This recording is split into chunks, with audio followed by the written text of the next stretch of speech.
The morning air bit through Jack Warner's jacket as he stepped onto the trail behind his cabin. The snow hadn't fallen yet, but the wind carried a threat in its teeth. Beside him, Ranger limped slightly, his right leg stiff with the cancer Jack couldn't afford to treat. They walked the same path every morning, a habit too deep to break. 3 miles through the edge of Maple Hollow's Forest Preserve, where the trees still remembered his badge number. Jack was 74, long retired from the county sheriff's department, but his instincts didn't fade. Neither had Ranger's. They didn't speak. They didn't need to. Ranger was slow now, but he moved with purpose, his breath visible in the cold. Jack glanced at him, noting the tighter posture, the flicker of tension in his shoulders. "You okay, boy?" That was when Ranger stopped cold. His ears shot forward, his body locked, his hackles rose like bristles off a wire brush. Jack froze. He knew that stance. 3 short barks, 1 long. It wasn't random. It was trained.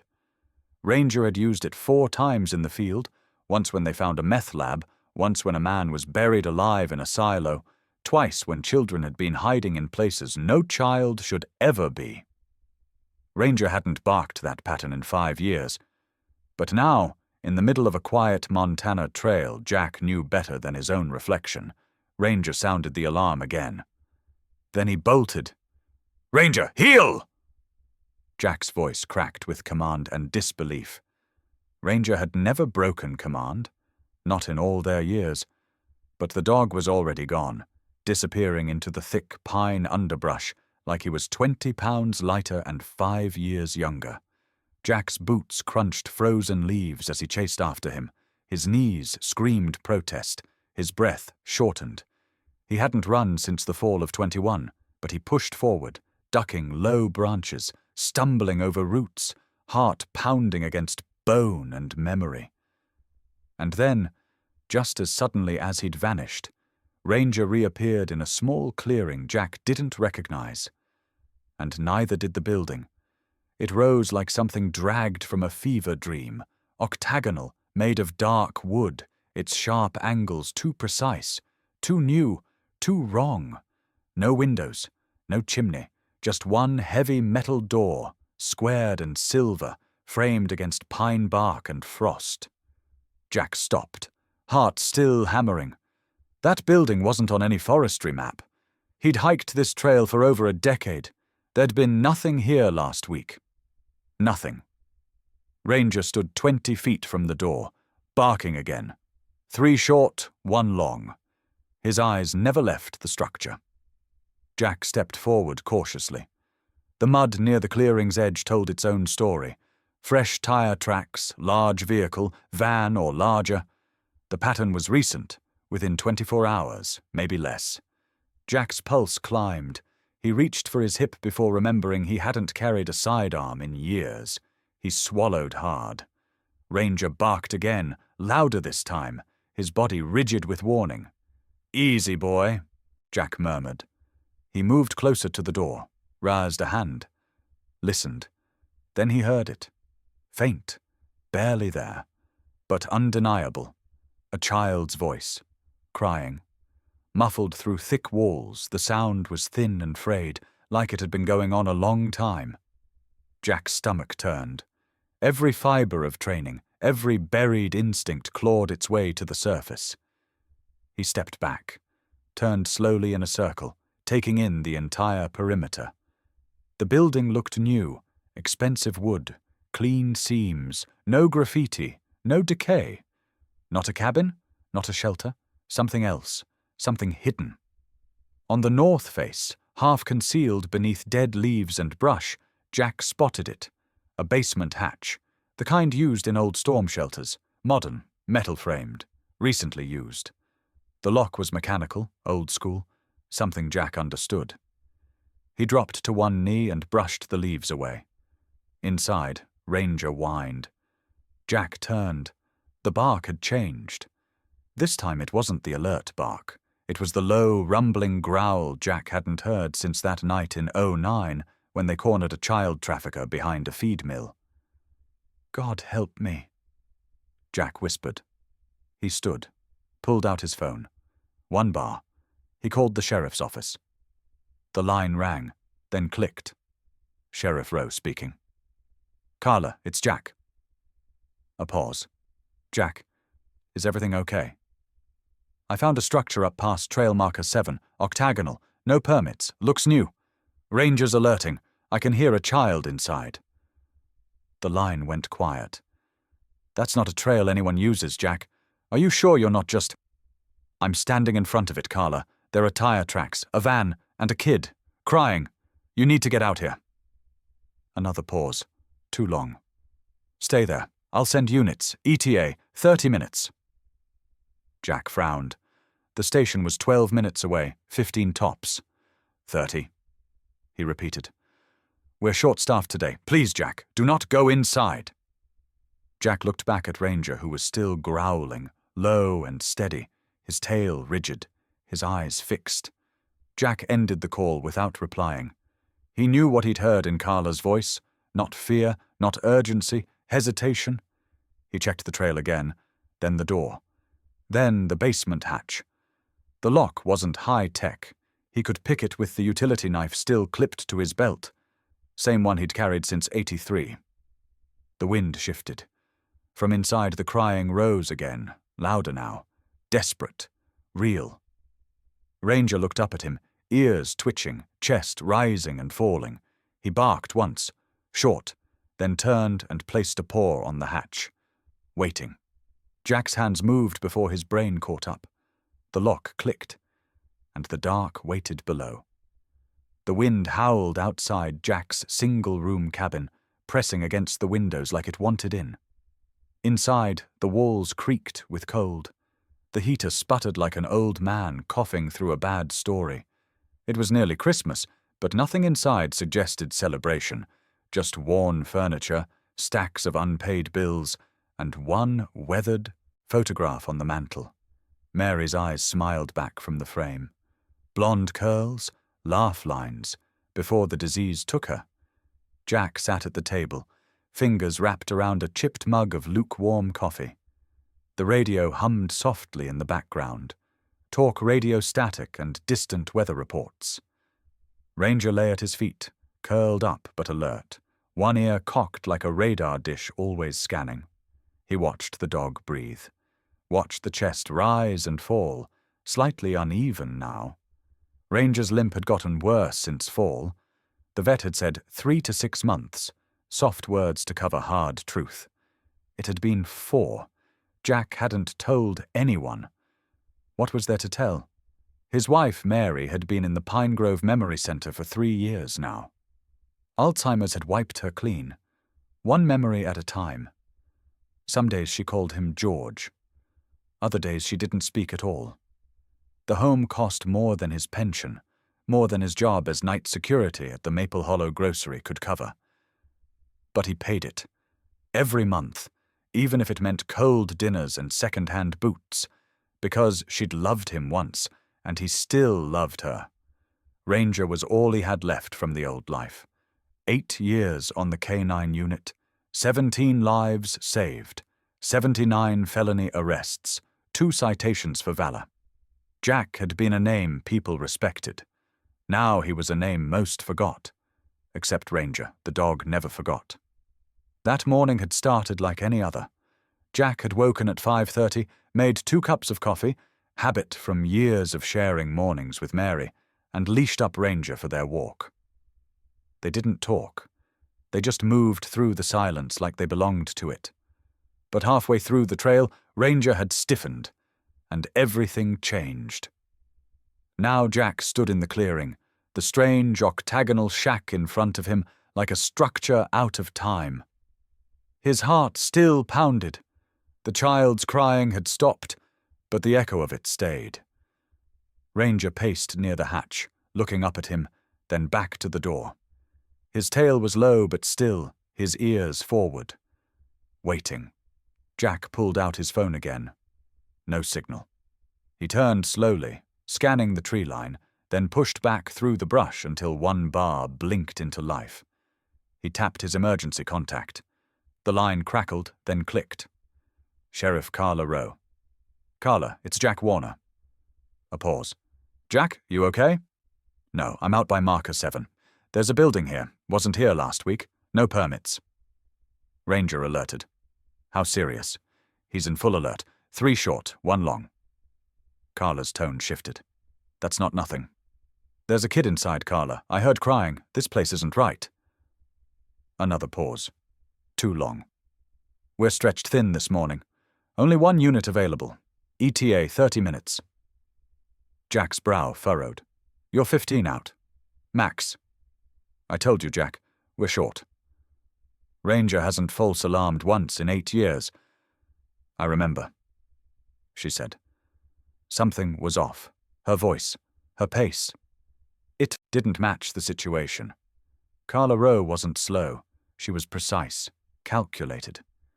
They'd worked together for over a decade before she became sheriff. She'd seen worse than this. And yet now, her tone felt rehearsed.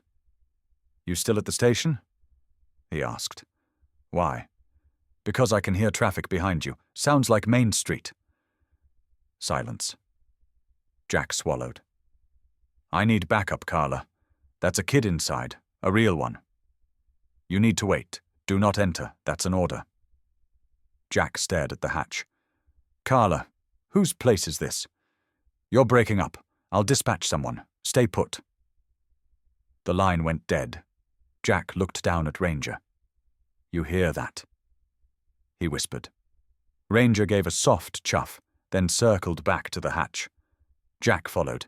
He crouched, hand brushing over the lock again. The mechanism was old, mechanical. No electronic keypad, no biometric scanner.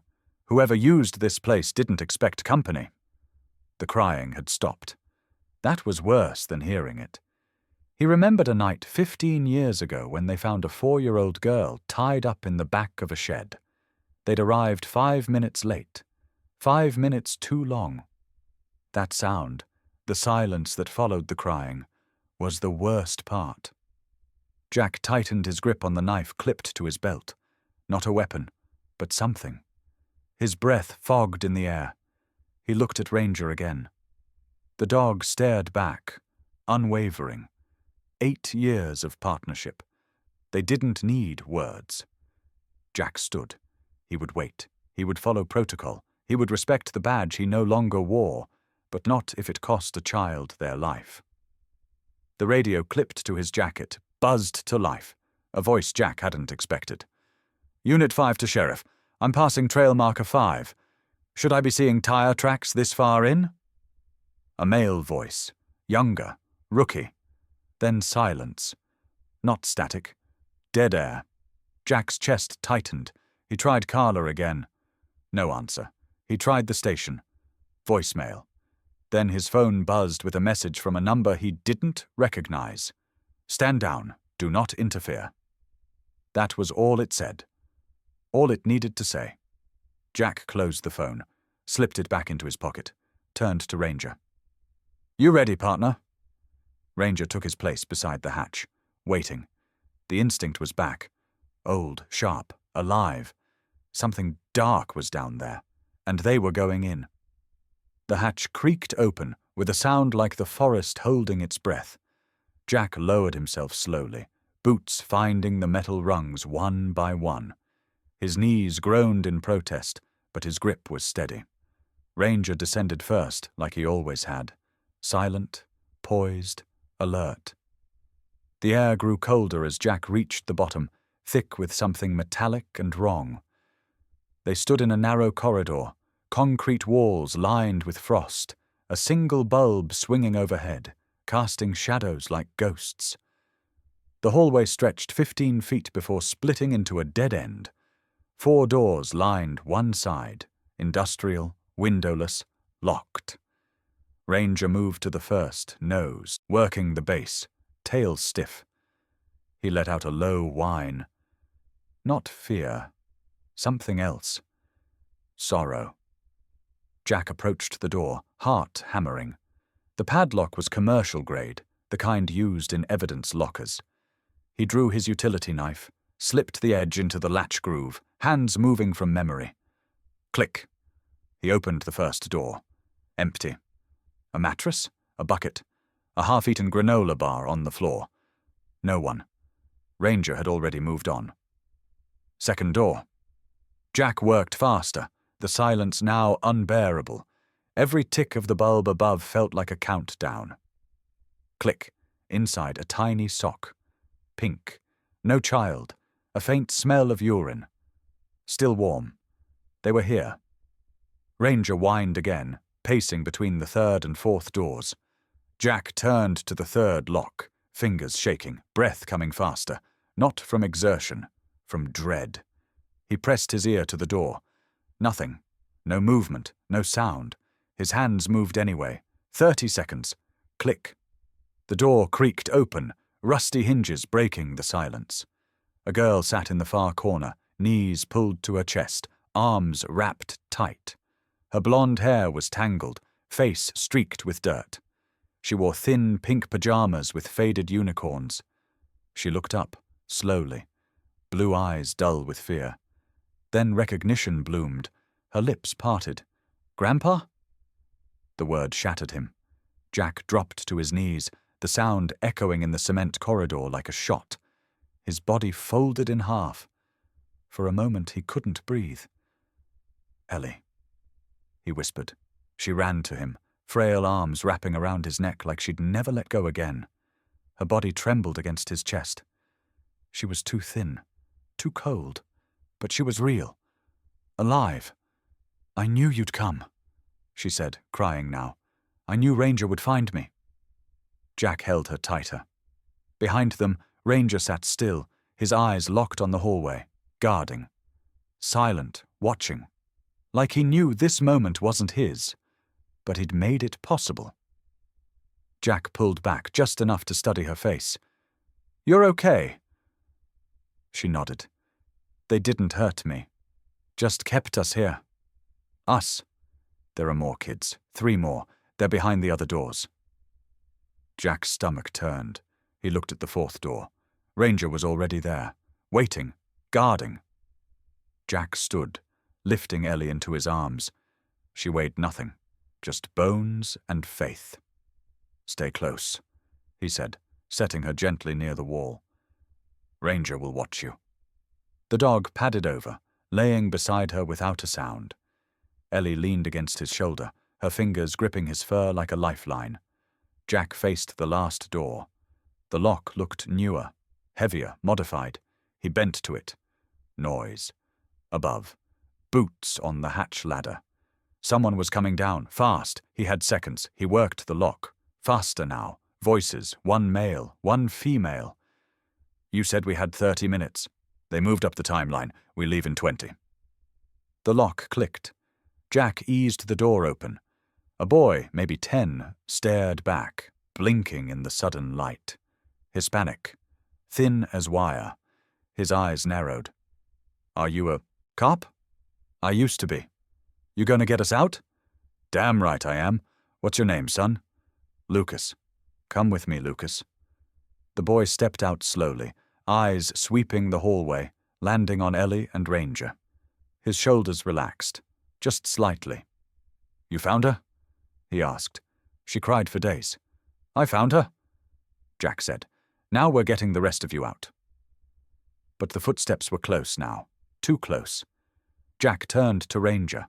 The dog was on his feet, head low, ears sharp, muscles tensed. The voice from above echoed louder. "You check the supplies. I'll grab the kids." A figure appeared at the top of the hatch ladder. A man in his 40s, ball cap, work boots, grocery bag in one hand. Then he looked down and saw Jack and Ranger. Time stopped. The man's eyes widened. "Jack!" Jack stared. Recognition hit like a hammer. "Caleb Voss," Jack said, voice flat. The man he'd seen every week at the feed store, talked football with, shared pie at the diner once or twice. "You shouldn't be here," Voss said, stepping down the ladder. "You shouldn't have this place." Voss looked at the kids behind Jack, then at Ranger, growling low now. "It's not what you think." Jack stood tall. "It never is." Voss opened his mouth to speak. Ranger barked once, the warning bark, 3 short, 1 long. Jack didn't wait. He stepped forward, fast. Voss flinched, dropping the grocery bag. Apples spilled across the floor. "Get back, Jack. You don't understand." "I understand enough. Look, I didn't hurt them. I fed them. I kept them warm." "You caged them." Voss swallowed. "It's just temporary. They're being relocated. Better homes, safer families." "Through the back of a van?" Jack snapped. "You think that justifies it?" "I have a daughter. She needs insulin. I lost my job. The bills—" "So you sold someone else's kid?" Ranger lunged forward an inch, teeth bared. Voss backed up towards the ladder. "You don't get it." Jack raised his voice. "You think this is mercy? You don't know what it's like, Jack." Jack's hands curled into fists. "I lost a granddaughter, and today I found her in a cement room under a shack that you built." Voss froze. "That little girl," he whispered. "That's Ellie," Jack said. "My Ellie." Ranger stepped between them, body low, growl rumbling like thunder through the hall. And Voss finally understood. He raised his hands, backed away. "She wasn't supposed to be taken," he said. "That was a mistake." Jack didn't respond. He turned to Ellie. "You okay, baby?" She nodded, tears streaking her cheeks. "Good," Jack said, "because we're not done yet." He looked at the 3 remaining doors, at Ranger, at the hatch behind him. One moment, one instinct, one bark. And everything had changed. The corridor was colder now, or maybe it was just the fear settling into Jack's bones. Ellie huddled beside Ranger, Lucas seated quietly beside her. The boy hadn't spoken much since emerging from his cell, but his eyes never left Jack's hands as he worked the next lock. The tension in the hallway felt like pressure in a storm. Even Ranger's breathing had gone shallow, ears twitching toward every creak above. Jack slid the knife into the next padlock and worked by instinct. Click, the door opened. Inside, a little girl, maybe 6, stood frozen near the wall, hands clenched around a stuffed bear missing one eye. Her skin was dark, her hair braided in crooked lines, and her dress was dirty and torn at the hem. She didn't speak, didn't move, just stared. Jack dropped to one knee. "Hey, sweetheart, it's okay. I'm here to take you somewhere safe." No response. He reached into his jacket pocket and pulled out a granola bar, peeled the wrapper halfway, held it out. The girl blinked once, then stepped forward slowly, cautiously. Lucas moved beside her. "It's okay," he said softly. "He helped me, too." She reached for the bar with trembling hands. Her voice was nearly inaudible. "Lily." "Hi, Lily," Jack said gently. "Can you come with us?" She nodded. Ranger stood as she approached, tail low and calm, body still. When she saw the dog, her eyes widened, but instead of fear, she moved to his side, knelt, and buried her face in his neck. Ranger leaned into her, protective, grounded. Jack turned to the final door. The lock was different, newer, heavier, reinforced. He crouched, working quickly, glancing at the ladder behind them with every movement. Footsteps above. Then voices. Muffled but close. He worked faster. The lock resisted. Ellie looked up, sensing the shift. "Someone's coming," she whispered. Jack didn't look up. "I know." Click. The last door opened. A boy, maybe 7, sat on the floor. Thin, Asian features. Tear tracks on his cheeks. He shrank back against the wall, fists clenched. Jack held out a hand. "You're safe now, kid, I promise." The boy didn't answer, just stared at him like he was another threat. "Name?" Jack asked softly. The boy blinked. "Noah." Ellie stood up and came to Jack's side. "It's okay, Noah," she said. "He's my grandpa. He's good. That's Ranger. He found us." Ranger took a step forward, then laid down low to the floor, belly flat, tail wagging gently. Noah's eyes shifted to the dog. For the first time his body relaxed. He stepped forward slowly and clutched Ellie's hand. Jack exhaled. 4 kids. 1 wounded dog. No gun, no backup, and someone was coming. Fast. He gathered them in a cluster near the end of the hallway. Stay quiet. Stay low. Ranger will watch you. He turned to Ranger. Guard. Ranger moved to the center of the group, standing tall, ears locked on the ladder. Jack positioned himself in the shadows between the kids and the incoming voices. Then they heard it. Boots on metal rungs. The hatch creaked open. A beam of light slashed into the basement. Heavy breathing followed. Then a voice Jack hadn't heard in over a year. Unload the crates. We move the stock in 20. Stock. Jack's fists clenched. The man descended slowly, flashlight sweeping. And when the beam landed on Jack's face, it froze. Jack Warner. Travis Harlan, a man Jack had shared a beer with at the VFW, coached Little League with in '08, worked fire response drills with. Jesus Christ! Travis breathed. What the hell are you doing here? Jack stepped into the light. What am I doing here? He growled. What are you doing running a prison for kids? Travis set the grocery crate down slowly, raising one hand halfway. You don't understand. Jack stepped closer. Try me. Travis looked past him, saw the kids, saw Ellie.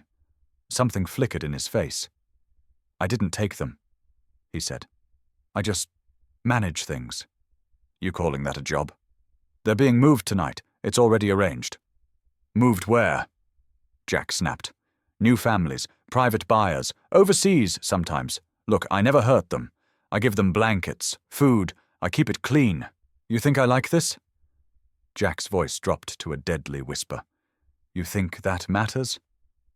I got bills, Jack. My wife's on oxygen. The VA denied her again. You know how it is. I didn't have a choice. We all have choices. Travis's voice cracked. They said the buyers were careful, that the kids were going to rich people, safer lives, better homes than what they came from. They're not pets. Jack spat. They're children.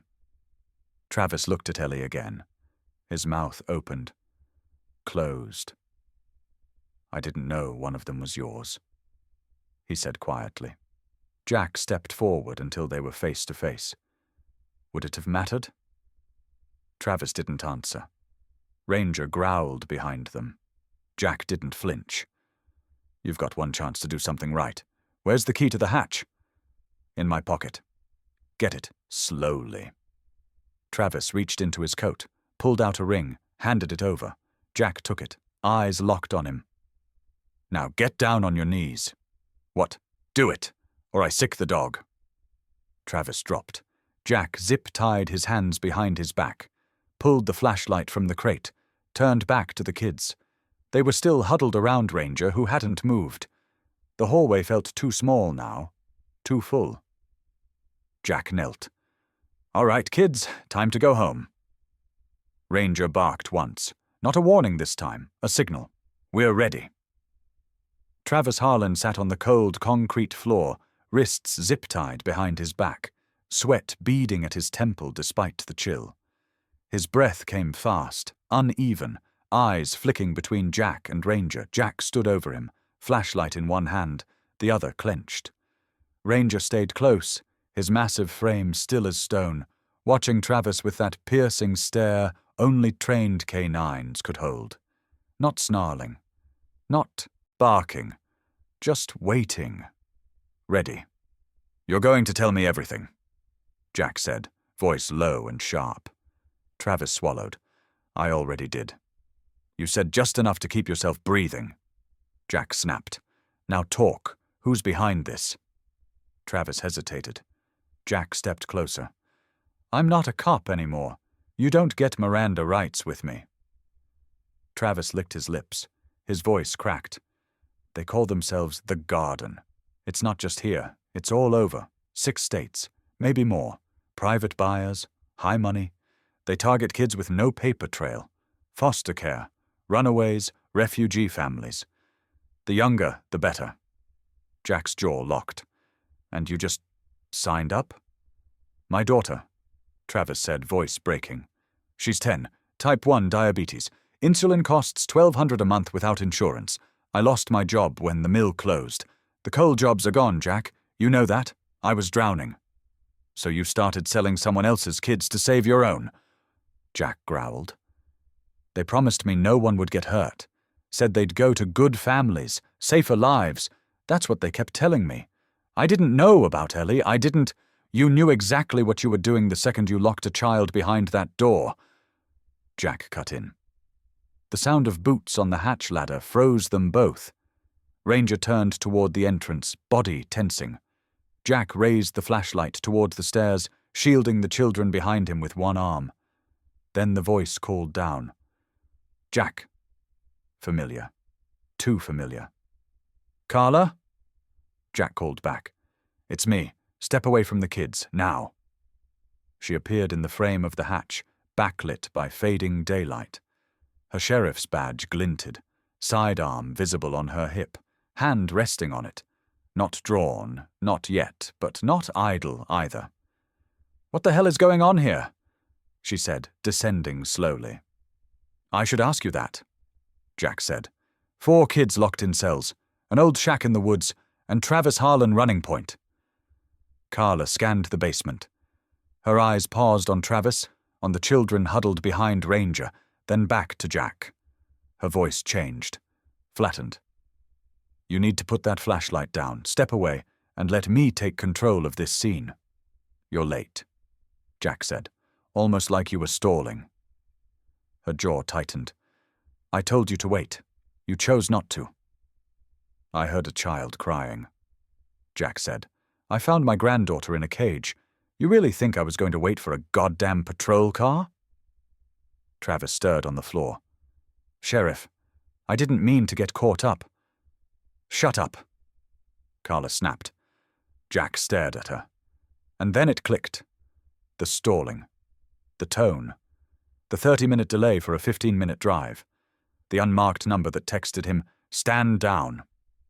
She knew. He stepped slowly in front of the kids. You were never coming to help, he said. Carla's face didn't change. You're obstructing an active investigation, Jack. You're a civilian now. You've entered private property, taken a man hostage, and you're endangering the lives of children. That's kidnapping. Armed threat. Breaking and entering. Jack laughed once. Cold. You really want to try that line after I found 4 kids in a concrete basement? I need you to put down the flashlight and move away, she repeated. No. Ranger growled beside him, a low, rising snarl that filled the room like thunder.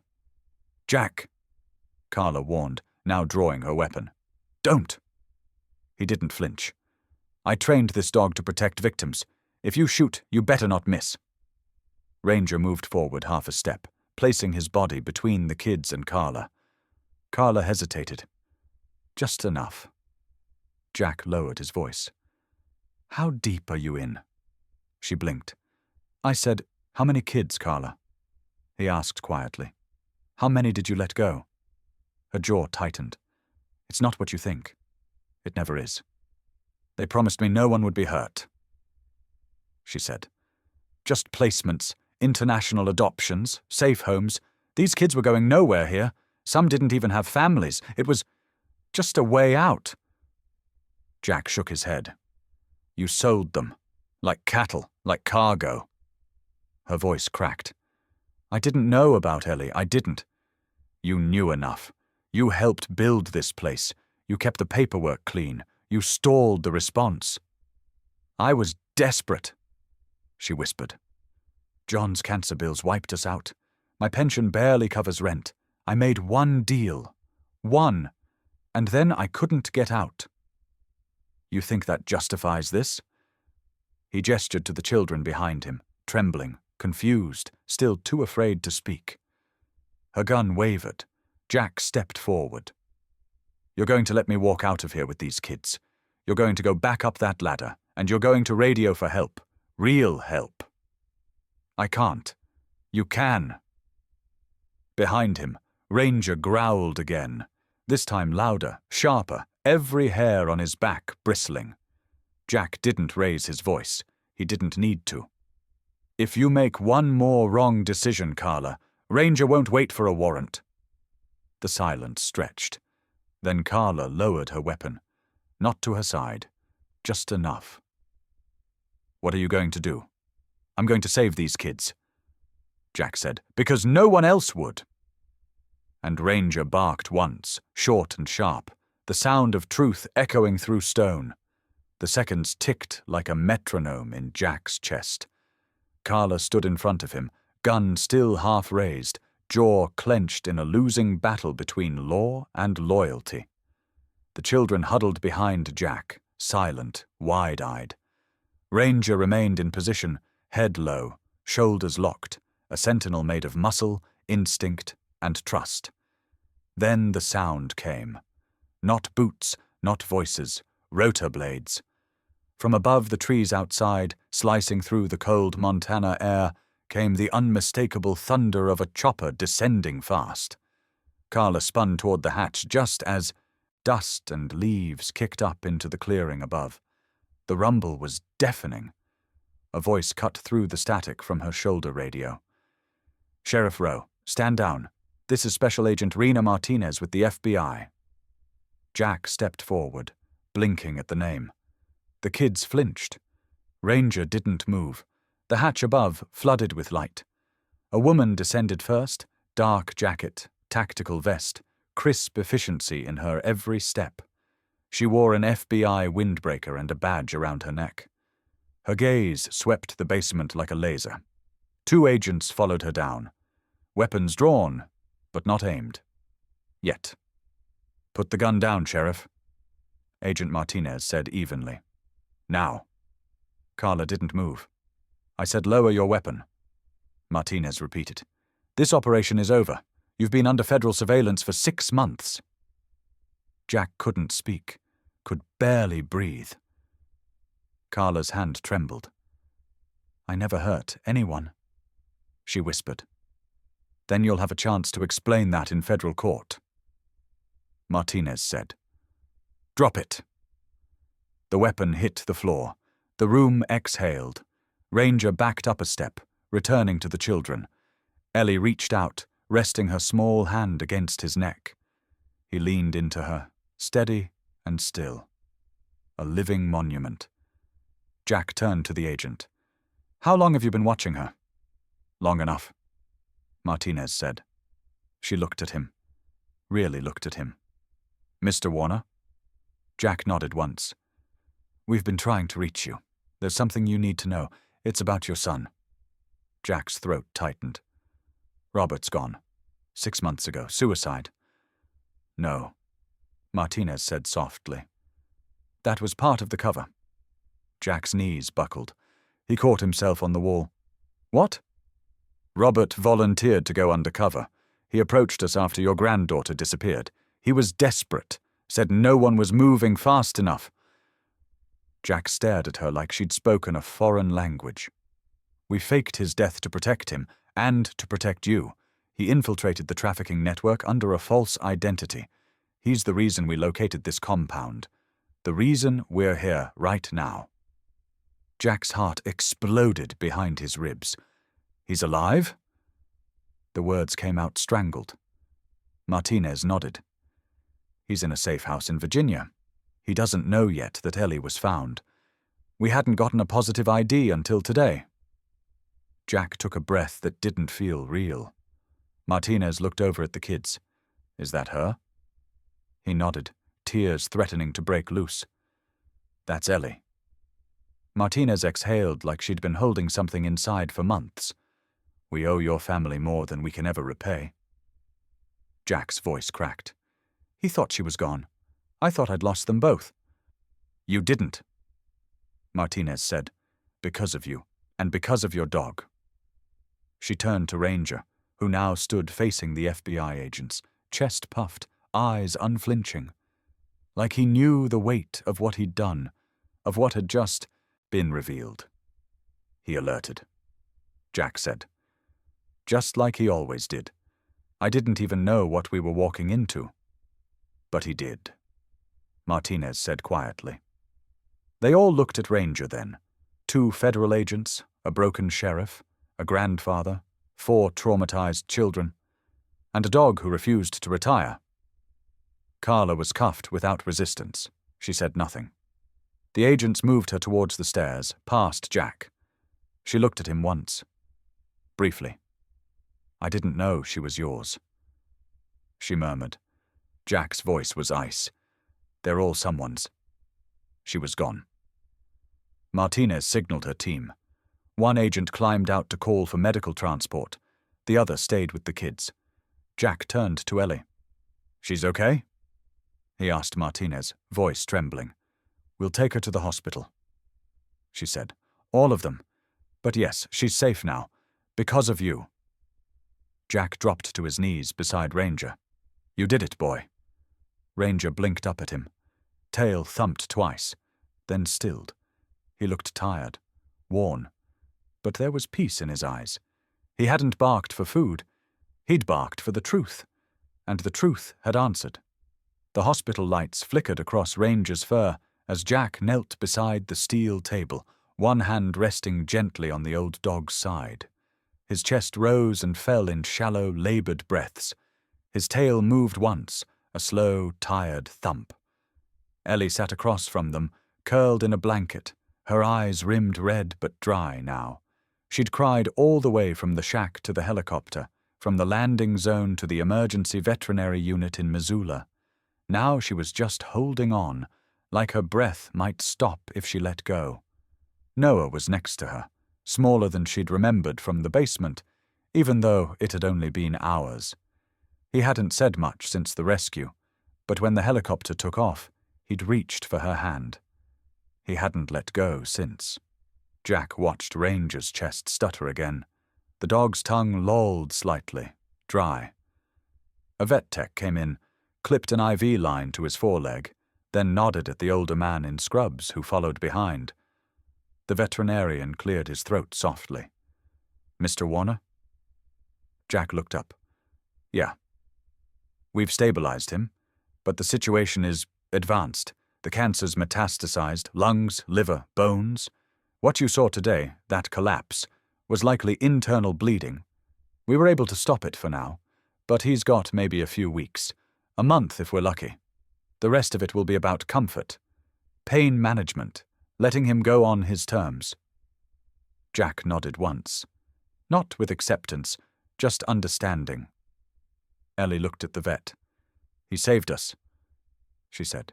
"He didn't even care he was sick. He still came." The vet swallowed, glancing at Ranger.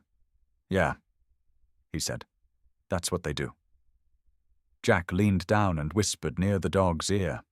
"You did it, partner. You found her." Ranger's eyes opened, just barely. But they met Jack's. There was recognition there, and something deeper. Gratitude. Peace. "Can we take him home?" Jack asked. The vet nodded. "If you've got a place he can rest, stay warm. He'll need help getting around. Medication every 12 hours, and he'll need you near." "He'll have it." 2 hours later, they returned to Jack's cabin, the same one that had once felt like a tomb. Now it felt like a second chance. Ellie slept in Mary's old recliner, bundled up in blankets. Noah helped Jack lay out thick pads on the floor, placing Ranger gently on a cushion near the fire. Jack didn't ask the boy to help. He just did. Once the kids were asleep, Jack stayed up, sitting beside Ranger, his hand resting on the dog's side. The room was quiet except for the crackle of the wood stove and the slow rhythm of Ranger's breathing. Outside, snow began to fall again, soft and soundless. It coated the trees like forgiveness. Ranger stirred. Jack leaned in. "I know," he whispered. "You're tired."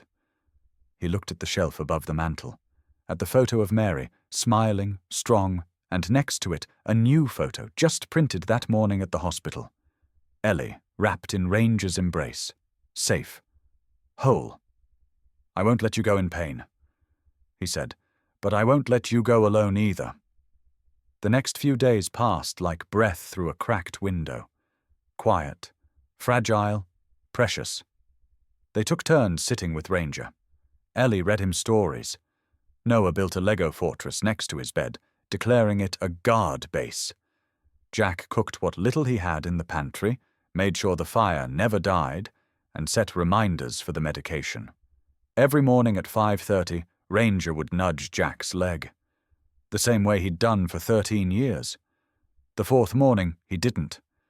Jack opened his eyes and knew instantly.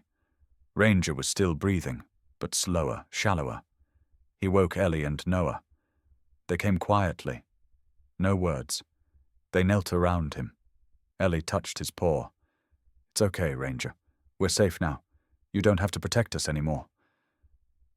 Noah whispered, "You're my hero." Jack didn't speak.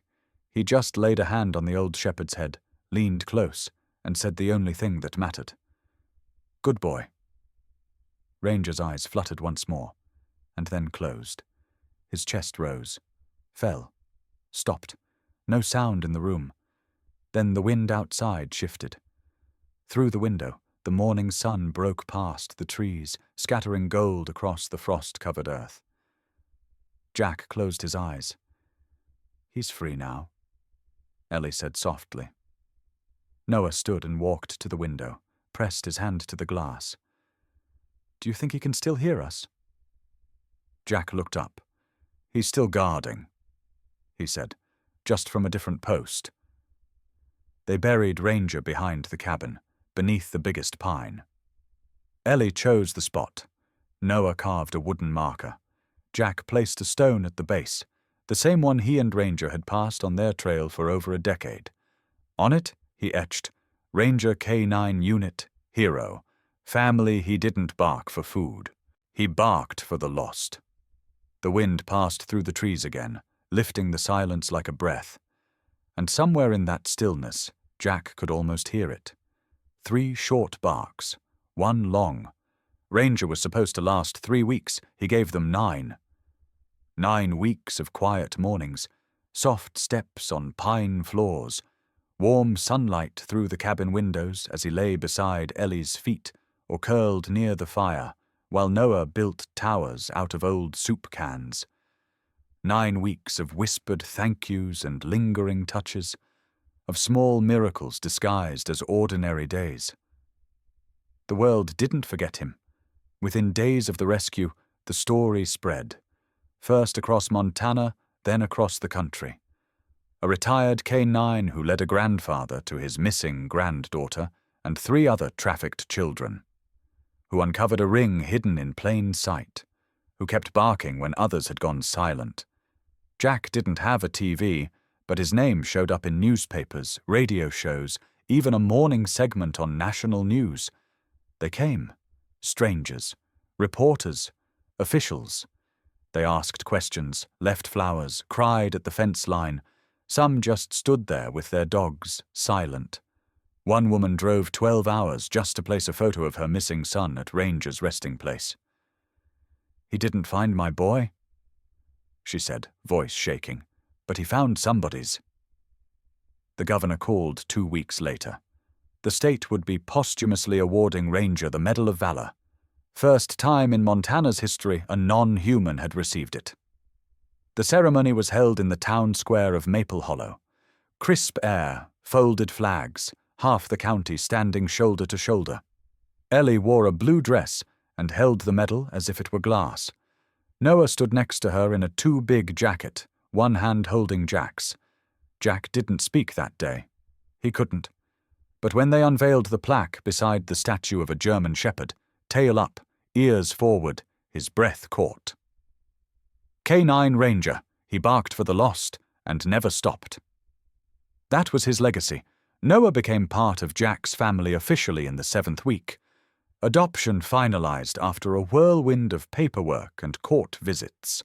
Social services hesitated at first, an old man with a pension and a trailer, but the town wouldn't let him fall through the cracks again. 1 week later, Jack opened his mailbox and found a letter. No name, no return address, just a check. $85,000. Inside, a note written in neat, careful print. Your dog saved more than 4 children. He saved our faith in what's right. Buy yourself a home worth guarding. With that, Jack bought a modest house near the woods, one with 2 bedrooms, a garden Ellie tended every morning, and a spare room that Noah filled with books and drawings of animals wearing superhero capes. Ellie began to heal. Slowly. She started therapy twice a week. Jack drove her to every session, waited outside with Noah, never once asking her what was said inside. At night, she sometimes woke up crying. Jack never asked about that, either.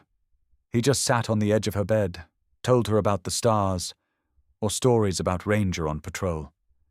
Sometimes she'd smile, half asleep. Sometimes she'd cry harder. But always, she'd fall back asleep, knowing she wasn't alone. As for Carla Rowe, she was sentenced to 25 years in federal prison without parole. Her name stripped from every law enforcement wall, her badge now evidence. Her lawyers tried to argue coercion, desperation. The judge called it a betrayal deeper than the crime. Travis Harlan got 12 years. Jack didn't attend the sentencing. He had better things to do. Like visit Mary, he still went every Sunday like clockwork. Most days she sat in her chair by the window, watching birds she couldn't name, holding hands with time as it slipped away from her.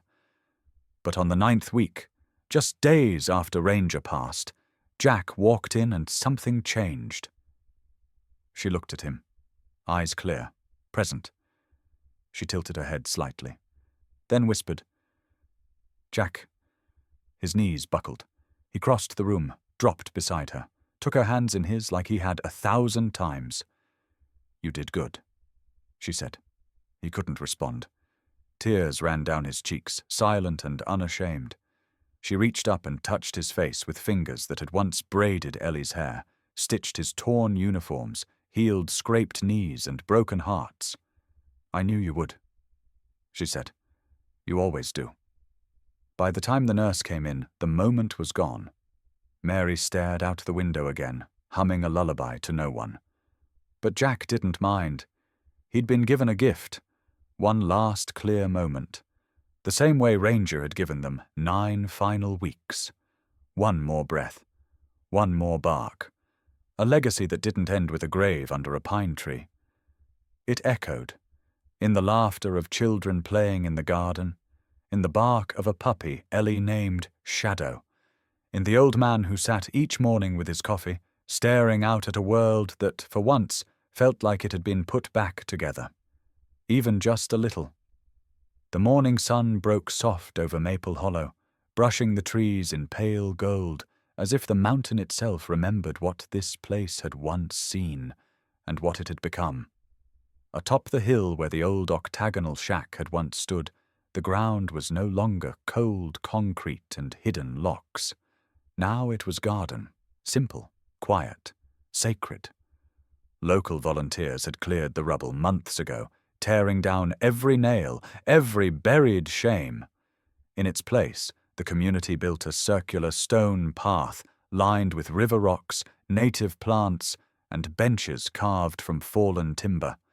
At the center stood a small granite marker, not grand, just honest. It read, "In honor of Ranger K9 Unit, Guardian, Family, he barked for the lost and never looked away." Ellie knelt before it, one hand pressed gently to the name, the other holding a bundle of wild flowers she'd picked herself from the cabin's garden. She laid them down slowly. "Hi, Ranger," she whispered. Beside her, Noah placed something, carefully against the stone. A folded sheet of paper, slightly wrinkled at the corners. A drawing. Crayon lines traced the shape of a German shepherd standing on a cloud, wings wide like an eagle's, tail curled like a smile. Above the dog, in child's handwriting, it said, Still guarding. Jack stood a few steps behind them, his hands in the pockets of his old canvas jacket, the same one Ranger used to sleep against. His back was straighter than it had been in years, his face older, yes, but less burdened. There was life behind his eyes again.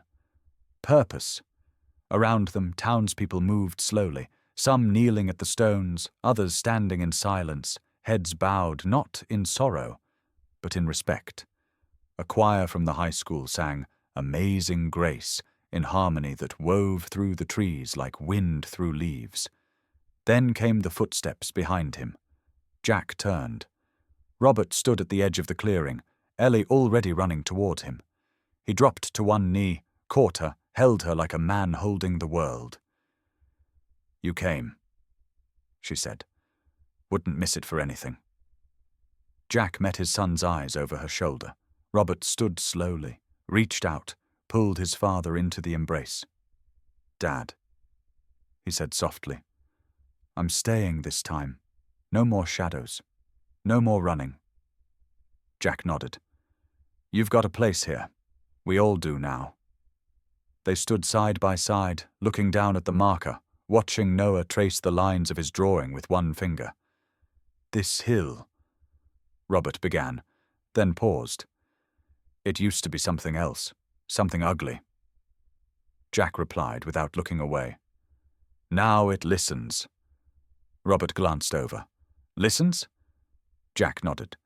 "Some places echo. Others hold things. But this one, it listens. To grief, to truth, to children who need to be heard." Robert let that sit. He pulled a folded photo from his wallet, one of him, Ellie, and Jack taken the week before on the front porch. Hope, the new German shepherd pup, was halfway into Ellie's lap in the shot. "I want to put this here," Robert said. Jack hesitated, then nodded. Robert placed it gently beside the flowers. Later, the ceremony concluded. People lingered, exchanging quiet words, shared memories, the kind that build something bigger than pain. Community. Ellie came back to Jack's side, slipping her hand into his. "Do you think he can see us?" she asked. Jack looked up. The trees swayed slowly in the breeze, bending just enough to let sunlight through. "I think he never stopped." Noah ran toward them then, tripping slightly on the gravel but catching himself, holding up a tiny pine cone in his fist like a trophy. "I'm planting this for him," he declared. "Right here, so he always has shade." Jack smiled. "Good idea, kid." They stayed until the last guest left, until the birds returned, until the only sound was wind and memory. When they finally turned to leave, Jack glanced back one last time. The marker stood steady in the earth. Not a grave, a promise.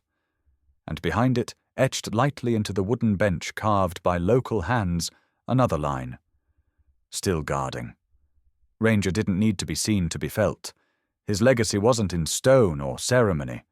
It was in the girl who smiled again, the boy who trusted again, the man who believed again.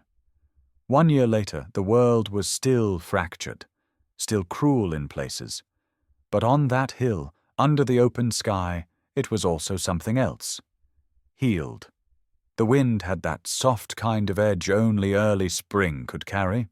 No longer winter's bite, not quite summer's warmth. The sky above Maple Hollow was wide and blue, stretched like a fresh page.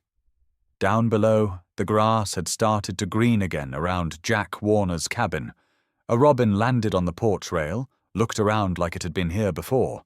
Jack sat on the front step, coffee in hand, his cane leaning against the chair behind him. Hope, the new pup, lay curled at his feet, ears twitching with every squirrel scurry and bird chirp. She was quieter than Ranger had been, gentler in some ways, wilder in others.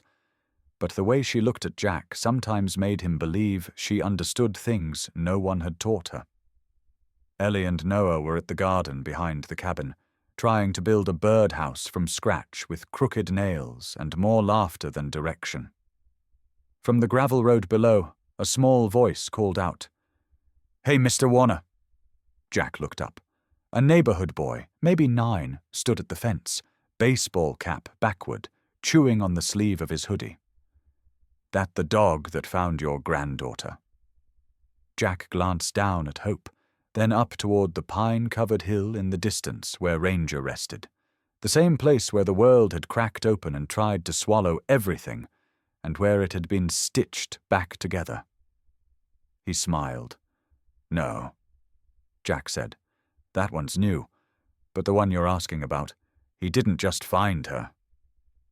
The boy tilted his head. Jack's voice lowered, full of memory. "He reminded us what loyalty really means." The boy nodded like he understood, at least as much as a kid his age could. Then he waved and ran off. Hope lifted her head, eyes tracking him, but didn't move. She was learning when to chase and when to wait. Inside the cabin, the old radio crackled to life. And in today's statewide segment, we honor K9 Ranger, the German Shepherd who, despite a terminal diagnosis, led to the rescue of 4 kidnapped children in what is now one of the largest child trafficking busts in Montana history. Jack let the words drift into the warm air. He didn't need the story told. He had lived it. But he was grateful the world remembered. Hope rolled to her back, paws flopping awkwardly in the air. Jack chuckled, leaned forward to scratch her belly. "You've got big paws to fill, girl." She wagged her tail, then curled back into sleep. Noah called from behind the house. "Grandpa, we need more nails." Jack stood, joints creaking but spirit light. "I'm coming." He took one last look towards the trees, toward the trail, toward the memory of 3 short barks and 1 long. Then he turned toward the voices that still needed him. The radio played on, and in the closing segment, the host's voice softened. "They say a good dog listens, a great dog understands. But K9 Ranger, he remembered. He remembered the ones others forgot. And he didn't bark for food. He barked for the truth." The screen fades. A final line appears. He didn't bark for food. He barked for the forgotten. What's your story with a loyal pet? If Ranger's journey moved you, if you've ever loved a dog who wouldn't give up, we invite you to share your story in the comments, and don't forget to subscribe to German Shepherd Stories, where loyalty lives on.